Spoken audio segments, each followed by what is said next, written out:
Hello, welcome to lightning classes students. तो हम लोग कर रहे हैं कोऑर्डिनेट ज्योमेट्री। कोऑर्डिनेट ज्योमेट्री के अंदर मैंने प्रीवियस वीडियोस के अंदर, लेक्चर्स के अंदर आपको बताया था कि किस तरह से क्वेश्चन का अप्रोच करते हैं और किस तरह से क्वेश्चंस के अंदर हम लोग ट्रिक से फॉर्मूलाज को याद रखते हैं।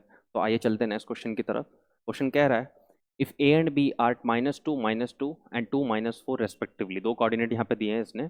उसके बाद कह रहा है, find the coordinates of P such that A P is equal to 3/7 times of A B and P lines on line segment A B. यानी कि क्वेश्चन के अंदर क्या दिया गया है, गिवन क्या है। गिवन है उसने हमें दो कोऑर्डिनेट दिए हैं और ए पी किसके इक्वल दिया है, 3/7 of A P is equal to A P. इसका मतलब ये इसका 3/7 टाइम्स है। उसके बाद यहाँ पे कह रहा है कि ए और बी जो कोऑर्डिनेट है वो मेरे पास कितने, -2 -2 तो ये ए जो इसने दिया है वो दिया है मेरे पास -2 और जो बी पॉइंट है वो मेरे पास दिया हुआ है इसने 2 - 4। अब इसने कहा है कि हमें क्या फाइंड करना है, so we will write to find here and this to find is कि हमें पी को फाइंड करना है। उसने बोला है कि पी किस पे लाई कर रहा है, ए बी लाइन सेगमेंट में। इसका मतलब उसने क्लैरिफाई किया है कि पी जो है वो हमारा कहीं बाहर नहीं है, हमारा किसके है, इसी लाइन सेगमेंट पे लाई कर रहा है।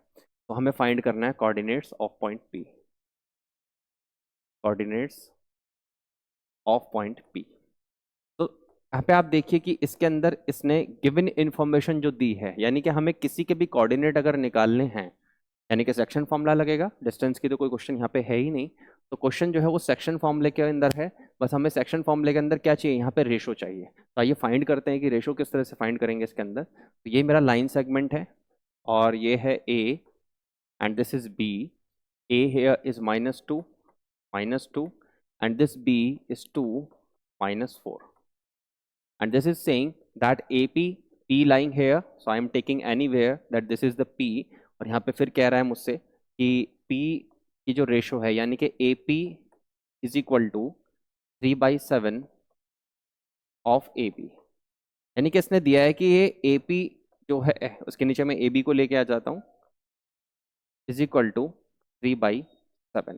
तो यानी कि जो AP है वो, और उसकी रेशो किसके साथ दी है, AB के साथ दी है। तो इसका मतलब क्वेश्चन में जो उसने इन्फॉर्मेशन दी है वो इन्फॉर्मेशन क्या है, हम उसके अंदर सेक्शन फॉर्मूला नहीं लगा सकते।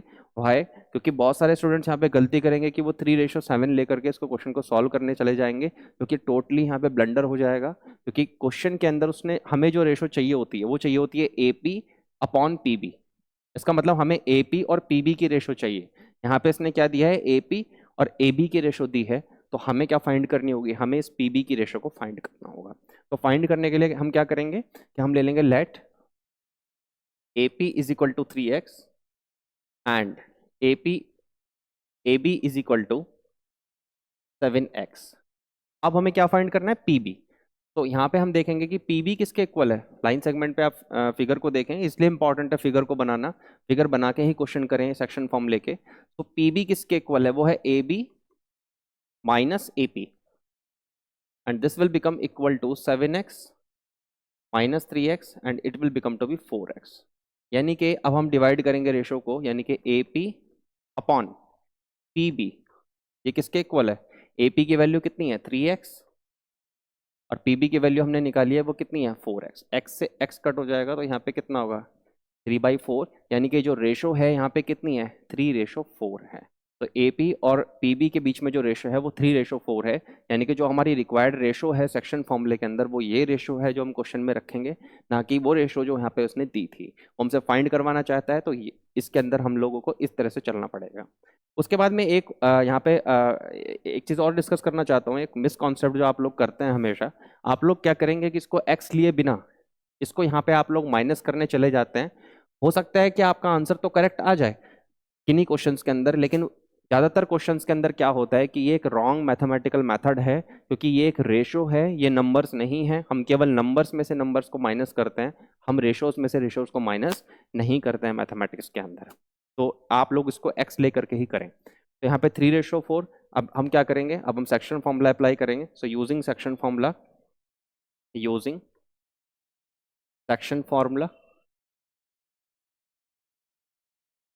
सेक्शन फॉर्मूला क्या है, सेक्शन फॉर्मूला हमारे पास होता है कि जैसे P के लिए निकालना है तो हम लिखेंगे m1 x2 m2 x1 upon m1 plus m2, उसके बाद होगा m1 y2 m2 y1 upon m1 plus m2। अब यहाँ पे हमें केयरफुली देखना है कि हमारा m1 और m2 क्या है। आप देखेंगे कि ये हमारा m1 है, ये हमारा m2 है, और यहाँ पे जो पॉइंट्स हैं ये हमारे क्या हैं, ये हमारे x1 और y1 है, ये हमारा x2 और y2 है। तो यहीं पे हम क्वेश्चन के अंदर अप्लाई करेंगे इसको। तो हम देखते हैं कि यहाँ पे क्या आ गया, P इज इक्वल टू, इसकी मैंने ट्रिक भी आप लोगों को बताई थी कि क्वेश्चन में अप्लाई करेंगे तो 3 की मल्टीप्लाई किधर होगी, क्योंकि इस साइड है तो इसके कोऑर्डिनेट की तरफ नहीं उधर की तरफ होगी, और जो 4 है उसकी मल्टीप्लाई किधर होगी, इधर होगी। तो 3 की मल्टीप्लाई किस में होगी, 2 में, 3 इंटू 2 प्लस 4 की मल्टीप्लाई -2 में अपॉन 3 प्लस 4, उसके बाद 3 की मल्टीप्लाई -4 प्लस यहाँ पे 4 की मल्टीप्लाई -2। वैल्यूज को आप केयरफुली रखें, अदरवाइज यहाँ पे मिस्टेक होने के चांसेस होते हैं। तो P की वैल्यू क्या हो गई यहाँ पे, P is equal to, that is 3 2 जा 6, 4 2 जा 8, 7, and this is equal to -12 and this is -8 upon 7। P is equal to -2 upon 7 and this is -20 upon 7।